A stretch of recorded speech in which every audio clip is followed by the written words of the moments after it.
It's a fact. African Americans have higher costs, hospitalizations, and deaths from COVID-19. Come on, people, be smart. Avoid large crowds, wash your hands frequently, and mask up. Going to crowded bars right now, it is dangerous for you and the people that you love the most. Be patient. Those days will come back if we take extra caution for a few extra months. We've got this. Keep the holidays safe for every generation of your family. Protect them and protect yourself. Mask up. Hello, this is Michelle Van, and I am here to moderate tonight. We are welcoming you to our third COVID Facts Not Fear town hall discussion, sponsored by the Wichita African American Council of Elders and the Black Alliance. With regards to the coronavirus pandemic, here is where we are. Currently, with regards to the pandemic, nationwide, more than 18 million cases with over 320,000 deaths and counting. In the state of Kansas, we have over 208,000 cases and more than 2,448 deaths. Here in Sedgwick County in Wichita, we have more than 35,700 cases and 236 deaths. But we have worked hard in Wichita to do what we can to combat COVID and to keep our cases down and deaths down as much as possible. Collaboratively, the Council of Elders and the Black Alliance have embarked upon a comprehensive program that we are calling Facts Not Fear. And this outreach and education program is to assist and to instruct. Part of this campaign has been to encourage everyone in the Black community to wear a mask, watch their social distance, and wash their hands. Here is a television spot that was specifically created for our campaign. It's a fact. African Americans have higher costs, hospitalizations, and deaths from COVID-19. Come on, people, be smart. Avoid large crowds, wash your hands frequently, and mask up. Going to crowded bars right now, it is dangerous for you and the people that you love the most. Be patient. Those days will come back if we take extra caution for a few extra months. We've got this. Keep the holidays safe for every generation of your family. Protect them and protect yourself. Mask up. All right, how did y'all like that? That was awesome. I want to tell you that we are streaming, of course, on several different platforms. If you have questions, feel free to make sure that you ask those as we're going along. We would love to be able to, as we get into our discussion tonight, answer your questions, the particular questions that you have. In addition to this TV spot that you just saw, we're also producing other place holders, and we've got some various places in which we are showing our podcast. We've got some great podcasts that are going. We've got some other social media that we're doing. And so we want to make sure that we are getting the message out. With regards to the pandemic, assistance in the community, we have been having some circles. And in those circles, we've got teens that are coming together, because one of the things that they have said is that no one is talking to them. And so we've started having conversations with teens, asking them about COVID, asking them what do they understand. Middle and high school students are coming together. They're creating some media. They're creating some real pushes in their peer-to-peer groups to be able to really have conversation around COVID. We've also been involved in weekly food distributions. And so one of the things that we know that as COVID has hit, lots of people have lost their jobs. Lots of people have just been disenfranchised for various reasons, whether their job is still secure or not secure, but also because kids are now at home. And so because those kids are at home, where they would have been eating at school or elsewhere, now they're eating at home. And so we're trying to make sure that we have food. So we have weekly food distributions that are happening. We gave away huge boxes last Saturday.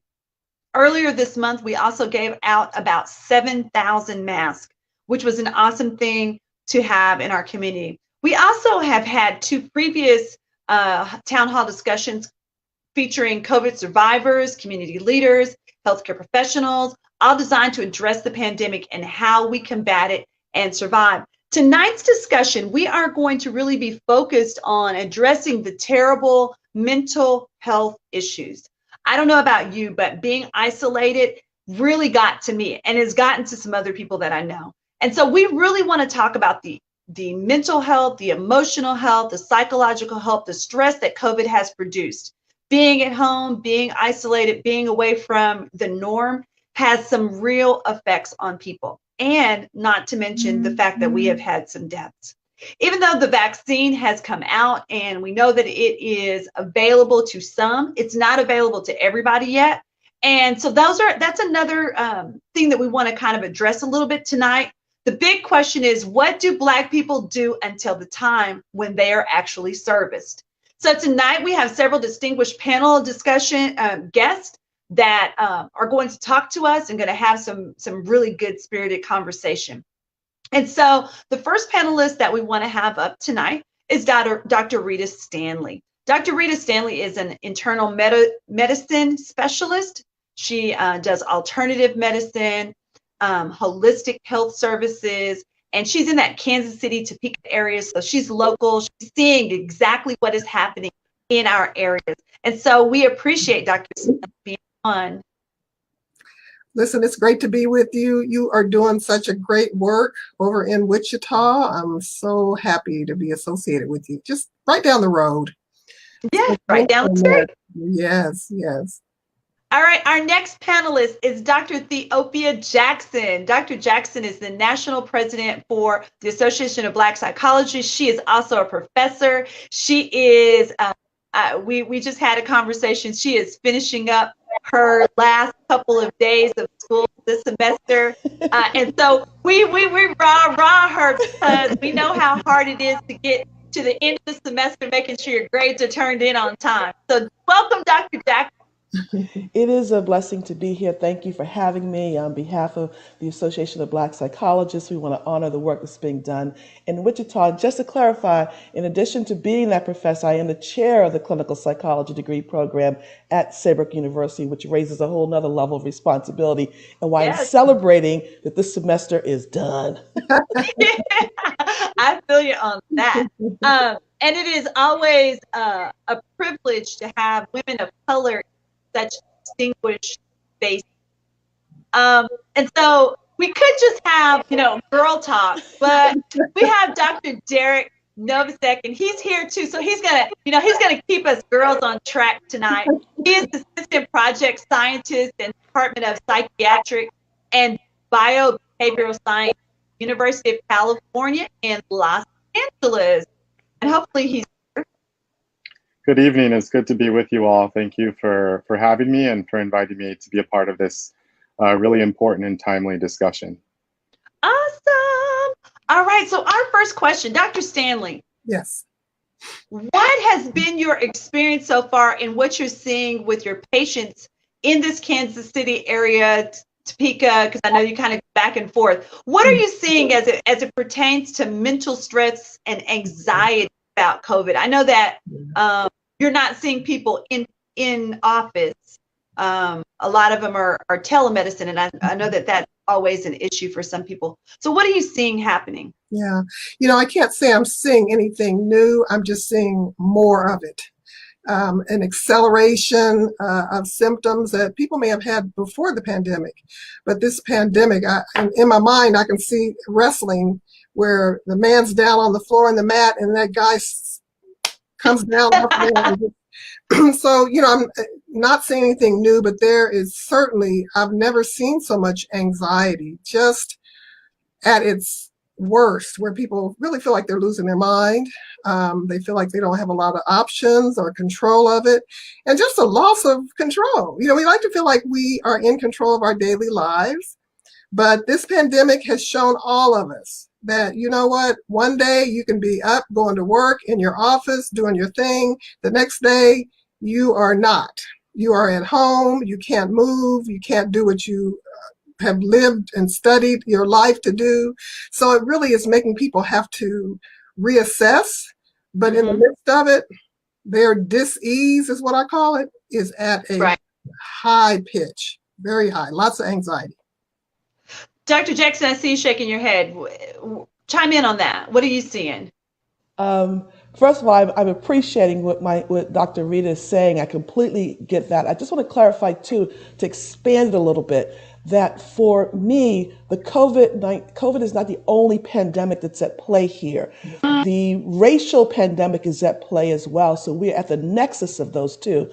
And to be more specific, when COVID sat us down as a world, and particularly as a nation, then when the death of Brother Floyd occurred, the murder of Brother Floyd occurred, it was the murder that was felt around the world. So that has reactivated the continuous, persistent exposure to trauma that we've been contending with. So I echo what she's been saying. Some of this is familiar, but it's been taken to a whole nother heightened level around control and despair, because I'm seeing a lot of people in general are struggling with, where am I safe? It's not just the anxiety and worry. Who do I trust?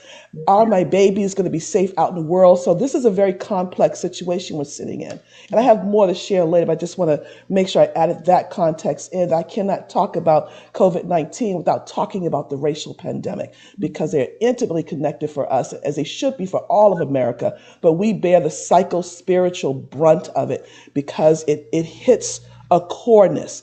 But at the same time, as we echo and underscore the things are at risk, our vulnerabilities, there's lots of strengths that we have that I believe that my colleagues and I will get into in your conversation later, that we want to remind us of and pull forward as we counter one more pandemic, because this is not the first one that we've been contending with for a very long time.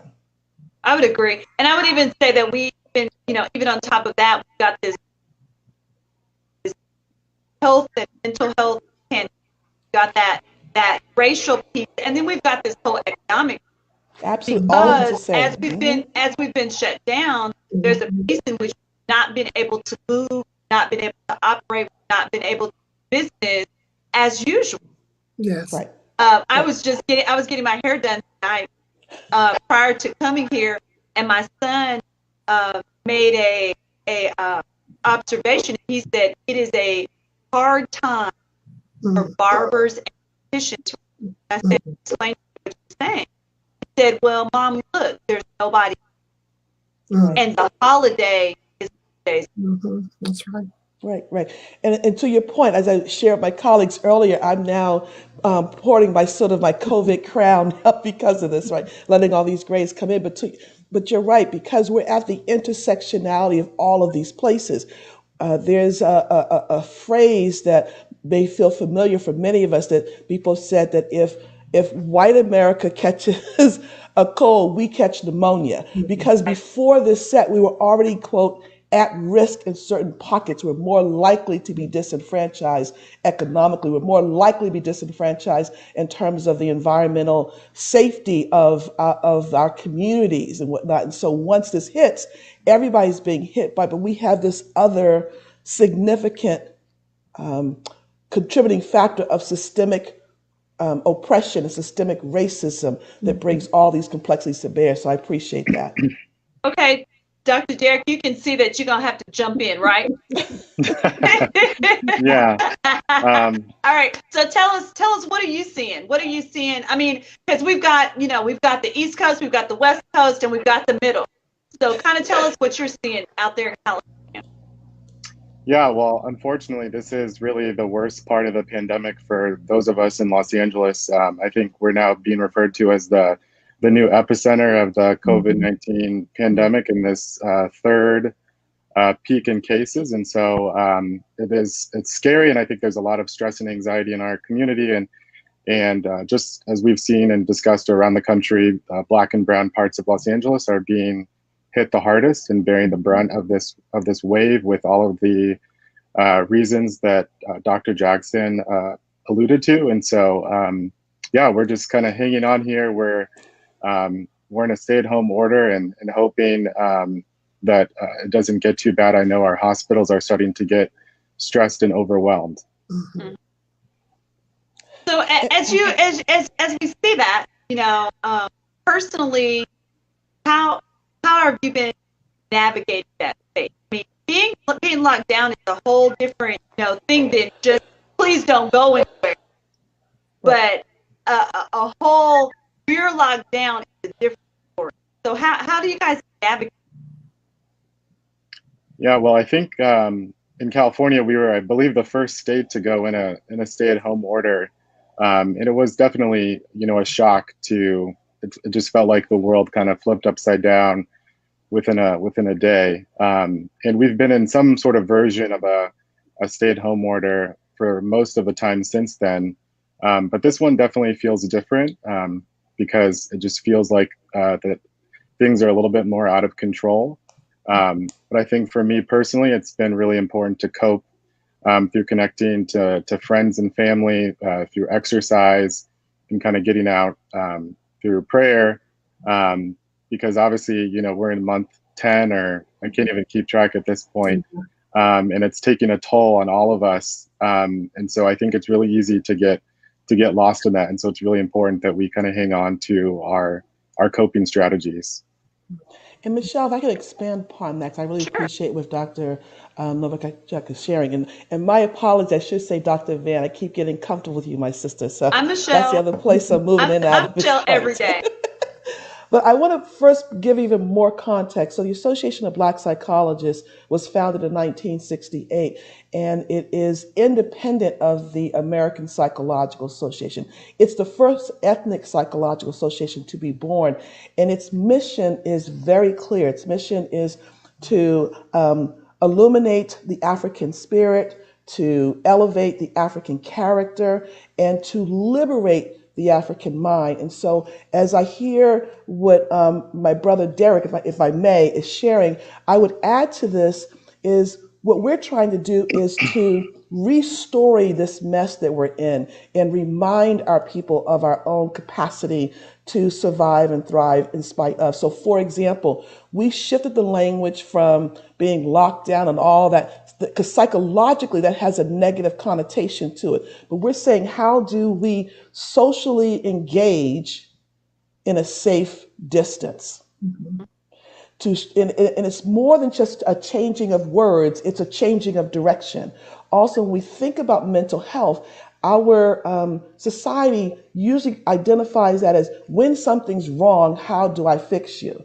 We're Sure. doing just the opposite, which is how do we remind you of your own healing capacity? When he talked about the engagement, so that's what we're saying. We've put out materials to help our communities reconnect with one another. How do you utilize this virtual space to command it the way we have everything else to work in our favor? This is a wonderful time for grandma in New York to do a tutorial session with her baby in Los Angeles while mom is having a cup of coffee. Right. Right. So how do we tap into our geniusness, our creativity, and we're doing that, as you know, because we have beautiful, not only beautiful meditation happening in this space, but our folks are commanding it from the use of dance and movement and playfulness. You know, we've also created activities that Dr. Nobles has put out a piece for us. It's a sheltering in place workbook so that families can kind of re-engage with one another. This is actually an opportunity to slow down, reconnect, get grounded again, feel one another as we deal with the stress of it. Now, as I say this, please be clear. I'm not trying to minimize the severity because it's been hard. These are well-earned grades. Let's keep it real, okay? Well, and so I too have my worries, my fears, all of that. But then I also stand clearly in my faith in our African traditions, understanding that we are at our best when we are together. It's when we are trying to stay in an individual state of mind that we leave ourselves more vulnerable to be alone. But if we're in this together, I'm going to say, wait, when's the last time I talked to my sister friend? How do I have a kitchen table conversation through virtual? How do I reach out to people again? Because when we reach out to someone, we do not know the power of that call, that Zoom call, that text message, that something could be just what they need in that moment to get through to the next moment.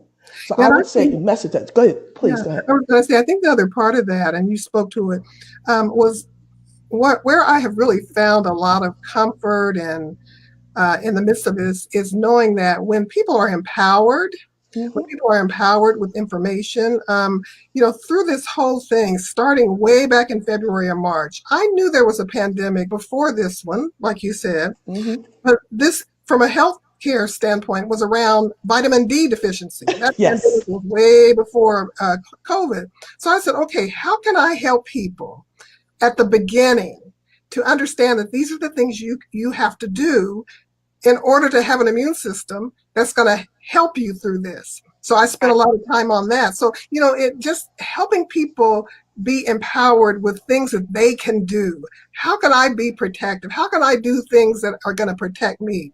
Because frankly, even to this point, there's really nothing for early low symptomatic sort of COVID, but there are some things. So I find myself really energized by knowing that I can bring some things to the space to people. Here's what you can do. Doesn't cost a lot, just a matter of making a decision, taking these things, eating right, just helping people to be empowered. And we know how to do that as Black people. We know how to overcome limitations by figuring out ways to do things that work. So Dr. Stanley, since you're on that, talking about vitamin D, and for me, it was very revolutionary to have conversation with you around what you are doing, what you are offering people. So let's kind of go into your slideshow. Go ahead and tell us kind of what are you offering and what are you kind of telling people, especially people of color, what they should be doing during this time, and how do we build our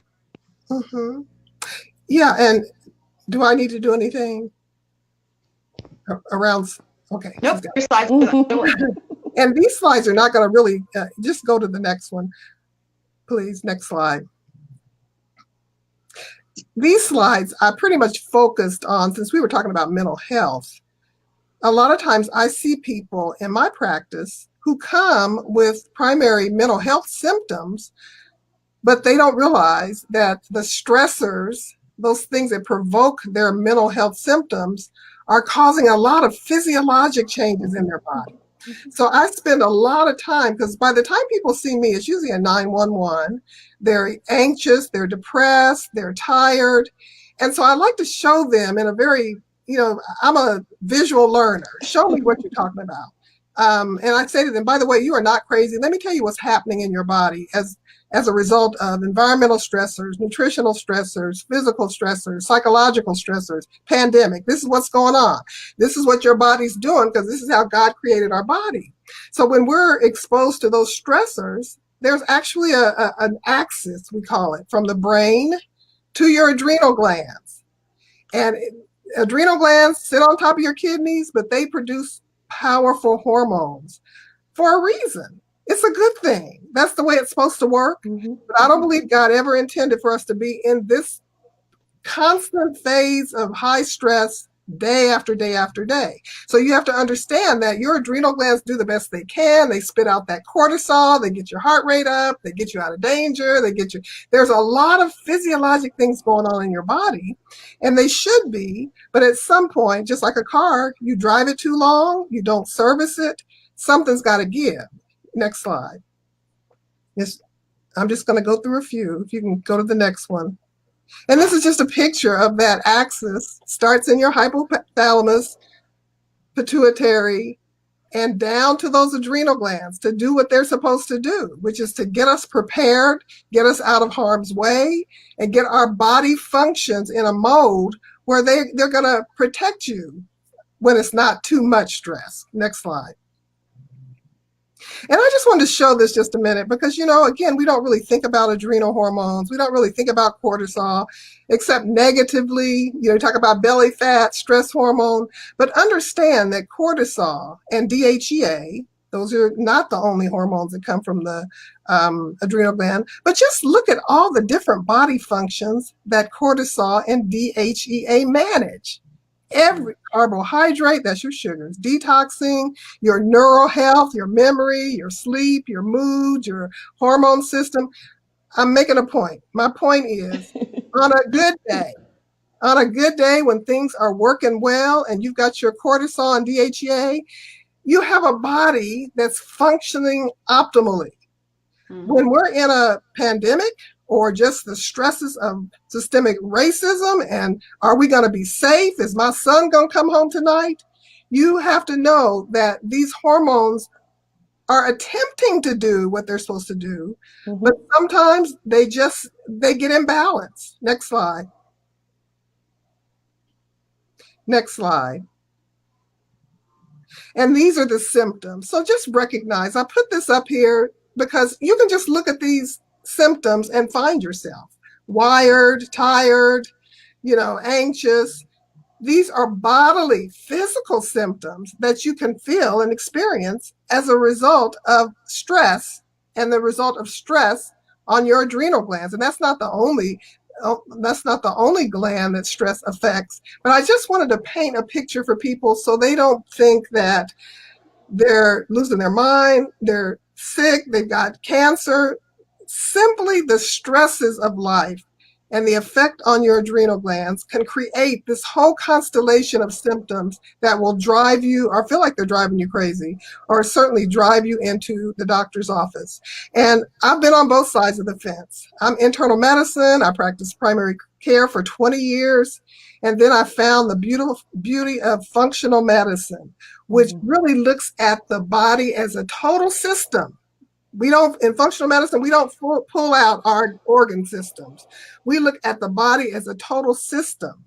So we know that if there is stress, then that's going to affect you physically and spiritually. I mean, if you're a Christian, we're triune beings, right? We're spirit first with a soul in our body. So they all work together. And in functional medicine, we're looking for the root cause. What's the root cause of your symptoms? So we can deal with that and not just prescribe you a lot of medicines. I think there's just one more slide. This is just a test. This is a test I do all the time in my office, looking at your cortisol curve. And any of you all who remember your science, we just know that cortisol is imperative. And it shouldn't be low in the morning. It should be high in the morning, low in the evening, so you have normal get up with your energy. And then it's low in the evening so you can sleep. It's measurable is my point with this slide. Next slide. And we know that there are some lifestyle, and I'm not saying this is easy, but I just want you to have hope. I want you to be empowered, that you have symptoms that can be affected with just some simple lifestyle changes, whether it's dietary, managing those carbs, getting adequate protein, making sure you're getting adequate salt if you don't have severe hypertension, although some people think more salt does help with hypertension. Reducing your caffeine, your alcohol, your sugar, your tobacco. And I'm not going to spend a whole lot of time on, I'm just saying to you, you can get better, and your better requires a team. My sister doctor is part of the team. I'm part of the team. My brother doctor is part of the team. So we're looking at you as a total person, total body, and my desire always is that people will say, at least now I know. I've got hope. And when I can tell people, here's what's going on in your body, here's why you're feeling this way, here's what you need to do, it just changes the whole attitude. It allows them to cope better. So I think that's it. That's what I wanted to get across. And Dr. Stanley, if I may, too, because I very much appreciate this. So now the pediatric psychologist in me is coming out as well. I concur with you about the importance of arming our people with information. But even as you bring this in, I also would be inviting those who are being exposed to take this conversation home. How do you have the same conversation with the loved ones in your circle of life? How do we have it multi-generational? How it's not just driving how our children eat, but engaging our children in how they should be eating. Because it is our charge to deliver the information in bite size so they can own it as well too. So I just want to applaud you in doing that. I would also say it's very much in line with what we call our African-centered perspectives, because if we are doing right by our bodies, by our spirit, then this is our responsibility. And it is how we counter the madness that we're sitting in, because it's those messages that comes to us that makes us buy into poor health habits, because we're expected to be a certain way. And yet, again, I'll close. You're giving us the information we need to have critical conversation, kitchen table conversations, bite-sized real talk about how to take care of our spiritness, because we are spirit beings having a human experience. That's exactly. So thank you. And I think, and we didn't necessarily talk about Dr. Does come from a spiritual perspective, making sure that as we talk about what we're doing, as we talk about that try, I think Dr. Novacek started to talk about that a little bit. The fact that as we begin to get all of the things that are going on with us, how do we tap into that spiritual? How do we tap into making sure that our mind, our body, and our spirit are intact? So talk to us a little bit about how you. Was that for me? I'm sorry, it was cutting out just a bit. Oh, sorry. Yes. Yeah, that's first of all, I just want to say, I just as a stress researcher, I really appreciate that breakdown on the role of stress in the body and how it underlies both physical and mental health in that presentation in those slides. But for spirituality, I mean, obviously a barrier to, or a consequence of lockdowns and stay-at-home orders is that people don't have access to the physical church, and that's a huge, coping strategy and a huge source of support for many Black Americans and other people in this country. And so when you take that away, it's really important to think about other ways that you can connect spiritually, whether that's through attending services online, some sort of online gatherings with your church community, through prayer, devotionals, meditation and mindfulness practice. Even if you're not someone who is religious or spiritual, maybe connecting in terms of those types of practices might be helpful in centering yourself and combating that stress that was just shown to us how it has such negative consequences on our health. But it's also, in a lot of ways, we have control over it in terms of promoting wellness, even during such a difficult period, because we do have resilience kind of built in us. It's in our DNA.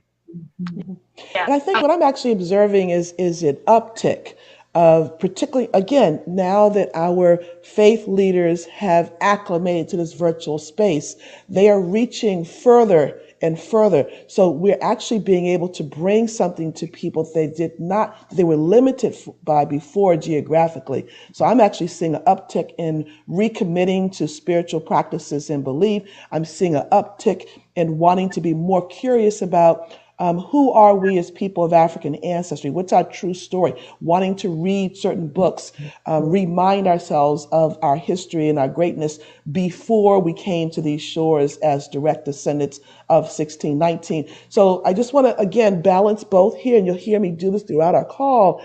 Yes, it's important to sort of name these challenges, but I think it's really important that we reclaim the narrative. And I'll say again, for me, we're not in lockdown. We are in social engagement and safe distancing. It's important because our people are already exposed to negative thinking. And when we say that, at least as a clinical psychologist, what comes up for me is that feeds into people's sense of hopelessness when they hear languaging like lockdown, lockout, those types of things. So we have to open them up to possibilities by naming this for them, that they do still have agency. They have some control. They have some decision. It's in a different setting now. So I just want to, again, my dear colleagues, I want to keep offering that. I underscore the risks, but I think to empower us, we must be very intentional to name that which we can do. And Dr. Stanley, again, just gave us beautiful examples. And then for the Association of Black Psychologists, what we've been doing is we've had a number of webinars, like many of us, but we started this very early in the game. We didn't need someone to tell us that this pandemic was going to hit our communities harder, so we were already getting ready. So we even had a webinar on how to grieve the transition of a loved one when their bodies were denied to us. This is not the first time that we've been in this situation.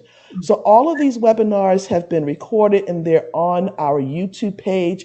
That's again our gift to the world, to our communities, where they have a right to interrogate this knowledge and decide for themselves if this makes sense as they unlock what we mean by our African-centered wisdom that has been erased from our memory banks or compromised. Even the science that Dr. Stanley just brought us, that's ours. That's ours. This thing they call meditation, this is ours. You know, when I think about what our mothers and fathers went through for 400 plus years on our behalf to be here today, when they're out Dr. Michelle, you heard me say this before, when they're in the fields singing, they're not singing to entertain anyone. They're not singing to make their spirits feel good. They're singing to be in an altered state of mind, to hold up each other's bodies. Because if you get into that flow of that song, you are in a collective meditative state. So I just want to continue to underscore that, because we know a lot as, quote, Western scientists, but sometimes we don't know enough because our African wisdom gets shadowed, right? And so to your point, we can't measure or quantify spirituality, but we know it when we see it. I would agree. We know it when we see it. So both sciences exist. You know, and so I just want to make sure we continue to do both. Let our families know, let our people know what the risks are, give them the science around that, but intentionally unlock their capacity to heal and move through this. And that mental health services is not the answer. And sometimes it's the wrong answer, because I would submit that there's a certain amount of knowledge that wasn't there that has inadvertently led to many people of African ancestry still being patients. But that's a whole nother lecture. The point I'm making here is that we have healers and wisdom happening in our communities all the time. Barbershop conversations, come on now. Come on now. You know, sister friends, our Greek letter organizations, when they're doing their good work, that is healing power work. So I think as professionals, we can further all of us by contributing to the science we have, but pushing through our people's science. So again, I want to wake up everybody, as our youth would say, wake up everyone on this call who's listening to how can I activate the goodness in me? How can I tap back into the love for myself in the midst of all this madness and not fall victim to these negative messages that keep coming our way? And you know, Dr. Stanley, let me let you, I'm gonna come to you. Let me remind everyone, if you are watching, please make sure that you ask your questions, make your comments. We want you to be doing that. We want to answer your questions, because, I mean, we can talk all night, because this is what we do. We get together and then we bounce off each other and we keep talking. But we want to make sure that we're answering your questions as well. So Dr. Stanley, go ahead. no, just real quickly, to tie into what you were saying, you know, I witnessed people over the summer months planting gardens more than I've ever seen it. Yes. And I said, you know what? And when I think about our ancestors, when I think about our grandparents, now they may not have had, you know, they didn't have as much education, they didn't have as much, but they had to grow their food. And so they were well in a way that we aren't well now, because even though they didn't have a lot, what they had came from the ground, wasn't spoiled by all the different environmental things that we're. So, you know, just knowing that we have the key to that, we just need to go back to some things. And it doesn't have people say, well, you know, I don't have a backyard, I don't have a house. Get a pot, get an old pan, you know, just whatever you can do to have some control over your food. You may not raise animals, but at least you can do some things, you know, and it's not hard. And I just refuse to take no for an answer. When they tell me, no, there's a desert, there's a food desert. Well, okay, let's figure it out. How do we, you know, get the right food here? And that's spiritual. Let's talk about that. I mean, I think that that's a piece. You know, you kind of touched on the fact that, you know, some of what we need to be doing is looking at what we're eating, and that is a real big push for you about food and what we're eating, how we're eating, as we look at mental health, physical health. Talk a little bit about that, because I think that food piece very important. It's really important when you think about it. And I know both of you all could probably speak to this more than me, just that whole relationship between Dr. Derek, between the gut, your gut health, and your mental health. And we see that, we see it on Facebook, we see it in Google land, but we don't really, I don't know if people know how to connect that with their habits. So, food is extremely important in mental health, because if we're eating things that are microbiome, that whole nother, that's so powerful. If we don't eat the right things and we don't have the right distribution, the right type of microbiome, then study after study after study has shown that it's going to be a potential effect on our mental health. And so we can, garbage in, garbage out. Right. We can't just eat anything, and we can learn. Don't tell me that we can't learn how to not purchase certain things or as much of certain things. I refuse that. Everybody can learn. My people can learn. Yeah. And so, it's up to us to help, like you were saying, and however that happens, we just have to teach people, and they accept it quickly. I'm amazed how people tell them the right things. Right, you do right. Yes, they're hard. And I think part of that, as we have talked several times during the pandemic, and we've done some conversations, I think one of the reasons why, as Black Alliance came together, as Council of Elders came together, one of the things that we really wanted to do was try to make sure that we were providing good, healthy food, so that finances and food deserts and disparity were not an issue, so that you could come and get good vegetables, get good produce that you didn't necessarily have to pay for. And so that was really part of our push in being able to have that food in there, is making sure that we're providing that. And I will admit that during that's my place to hang out. Okay, there is a question. About the homeless, which I'm happy to start, but I also want to, because it ties into what I was going to say here too. We have to remember the systemic oppression in which folks are sitting in, because you're right, our people will always make good decisions when the choices are made accessible to them. I'm going to use a very little example, and I'm going to, so there's KFC. I'm going to take care of myself, but every now and then I got to KFC, reminds me of my childhood. Now, I lived in a very affluent area in California and worked quite a bit in Oakland, in the Bay Area. And I always found it interesting. When I go to the KFC in Oakland, of course, I'm getting, my dirty greens, my rice and beans, but there's no fresh salad. I go to the KFC where I live, zip code, because the zip code, I have nothing but fresh salad. I can't get my dirty greens. And truth be known, when I cook those greens in my house on Kwanzaa, everybody eats them, including people who are not of African ancestry. They love it. But my point here is, what I'm trying to say is that we have to also remember the social injustices so our folks can make the right decisions. What Wichita has been doing, bringing that food forward, is beautiful, because they're not leaving the veggies on the streets; they're eating them.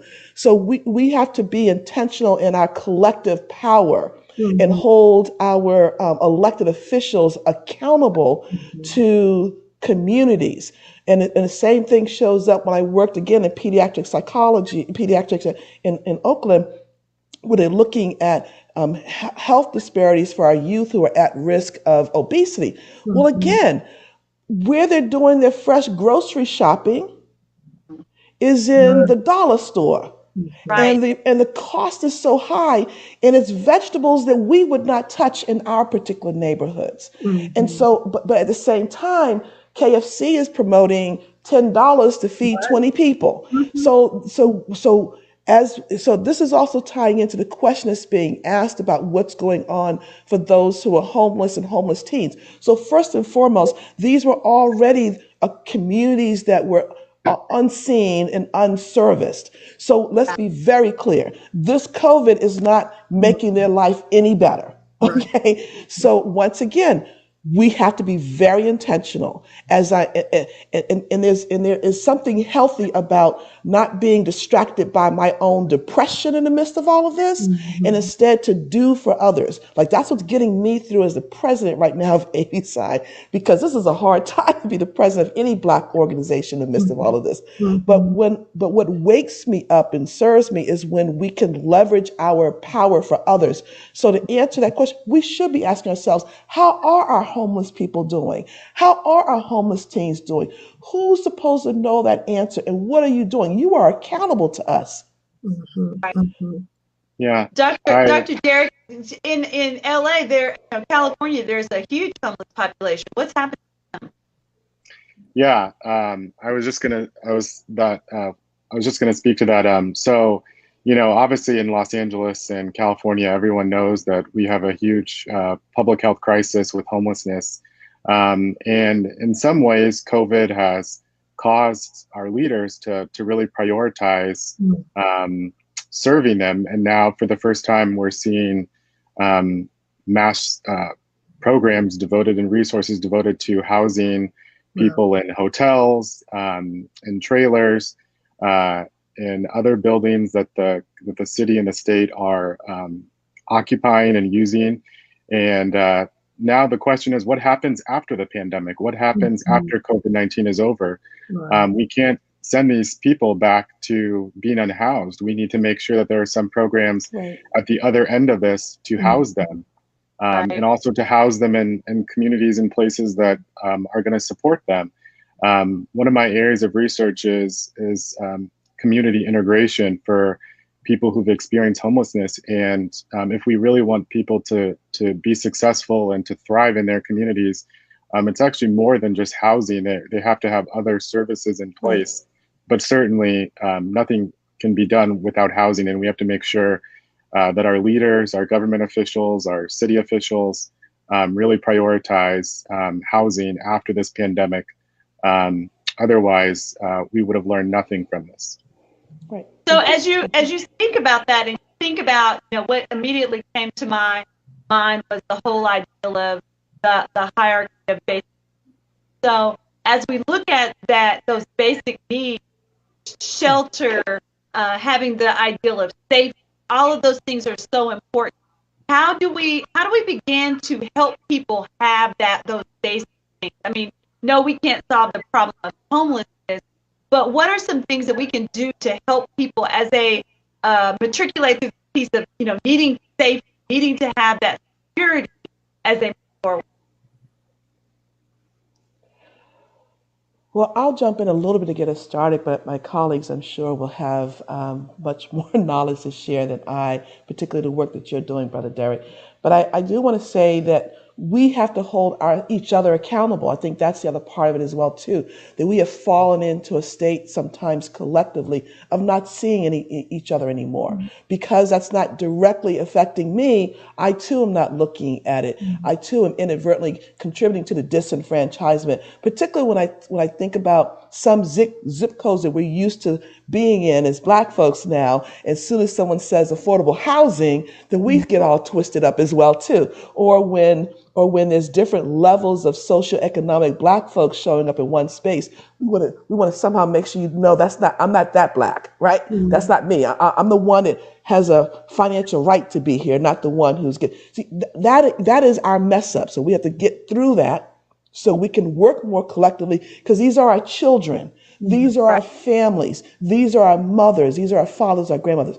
I also want to say, too, that I want to give a shout out here that the Congressional Black Caucus, under the work of Congresswoman Karen Bass, reached out to ABSI to do a deep dive into a quantitative research of really trying to understand how the COVID is impacting Black communities in diverse ways, including housing.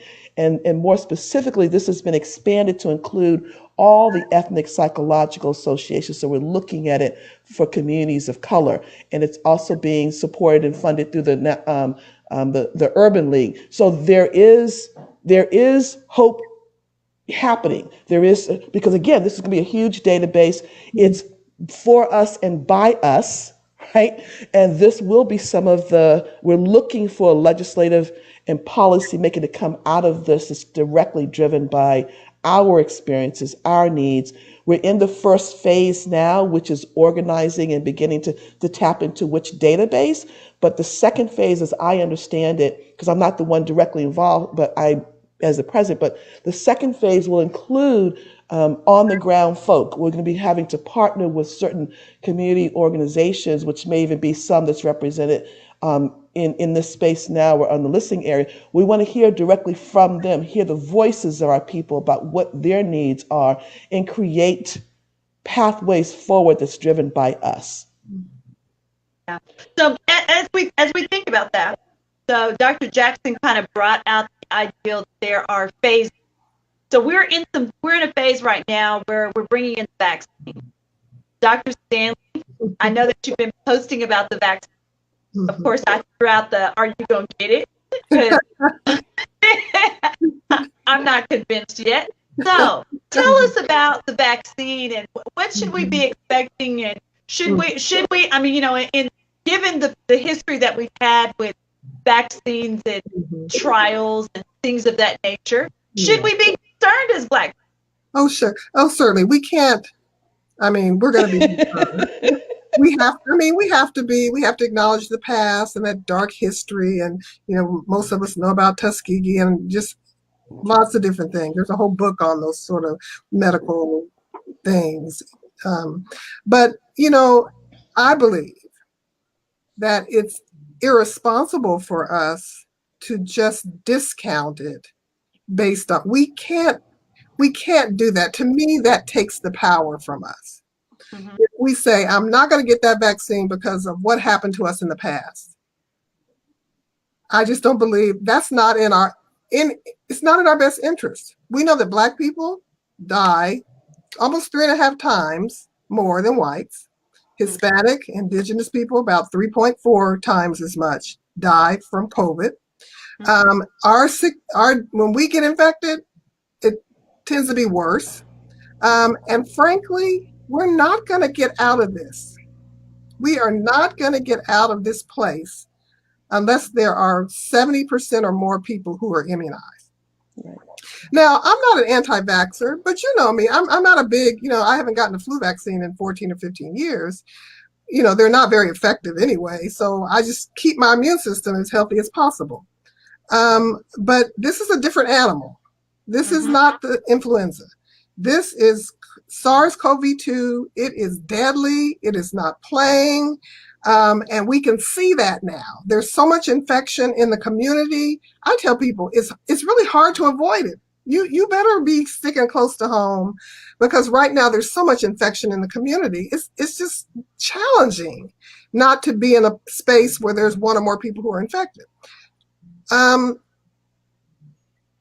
I did a video, it's on Facebook, just to go through the basics of the technology and just answer those questions that tend to kind of keep all these theories going, so people understand how the vaccine is made, how it works, that it's gone through the 3 trials and is still in phase 3, that FDA didn't just say, okay, give it all by themselves. They had an advisory committee that had to really do their own due diligence. So am I going to get it? Yes. Do I have concerns? Oh, sure. But I want to live. I've got a lot to do. Amen. I agree with you on that. But I agree with you on that. Yeah, I agree that as much teaching and people like ourselves on this platform right now, you're influencers, big time.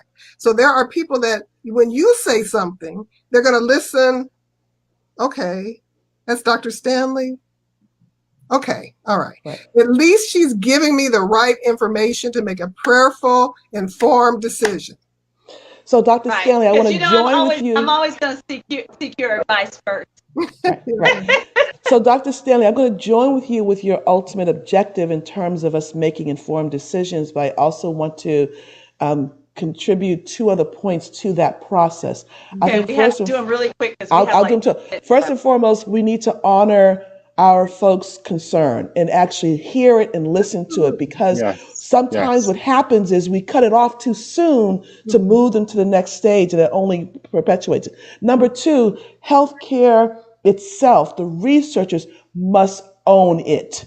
They must claim that this is our problem, because right now we keep discussing it as if the problem belongs only to us to trust them. But they have to do something to trust us, because I want to underscore in the 1990s, there was a lead study in Baltimore which simulated Tuskegee. So this is not like this is something happened a thousand years ago. Research is still not always in our favor. So I think both needs to happen, and then they can hear the concrete science and make informed decisions.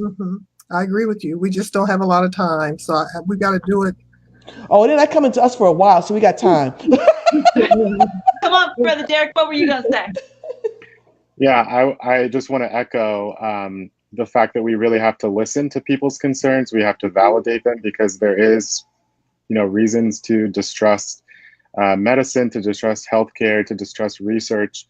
And I think when people can really feel like they've been heard and their questions have been answered, they're going to be more likely to take the vaccine. If they're dismissed and kind of shut up right away, they're not going to be open to hearing what we have to say about the vaccine and its safety and the rigor of the science behind it. So it's really important. I just wanted to echo that point about making sure that people are heard fully and address their concerns fully. And this needs to be, something that's a public health campaign that's Yes. on the ground, Yes. that's led by our government, but it's also on the ground with our community-based organizations and our Yes. leaders in the community. We have to earn their trust.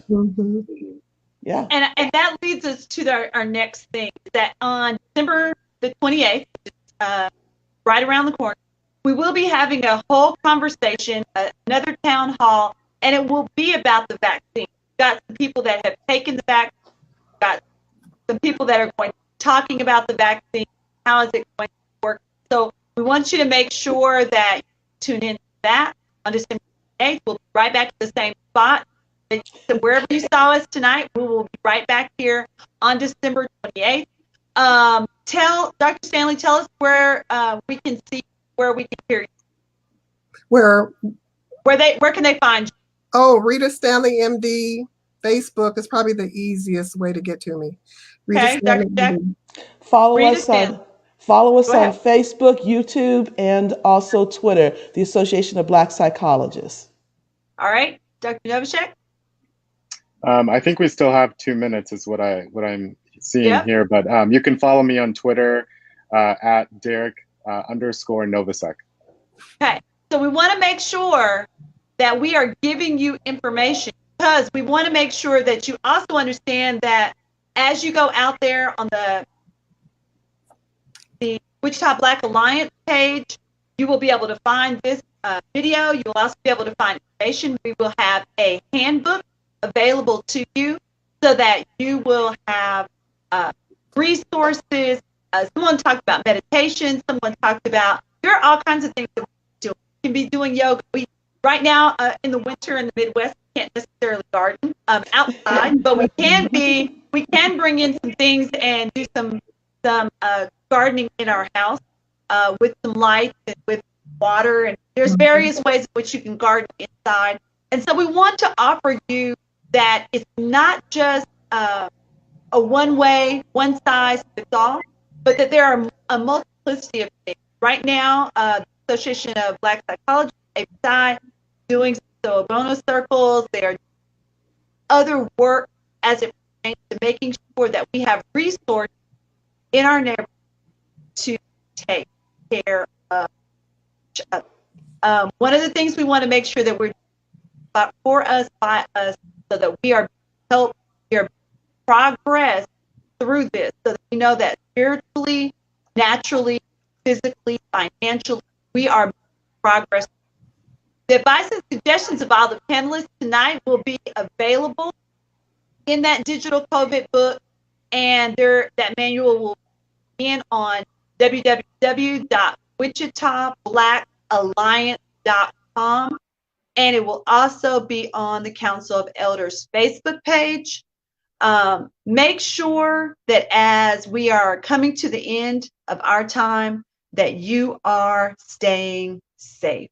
Have a blessed Christmas, Kwanzaa, Happy New Year.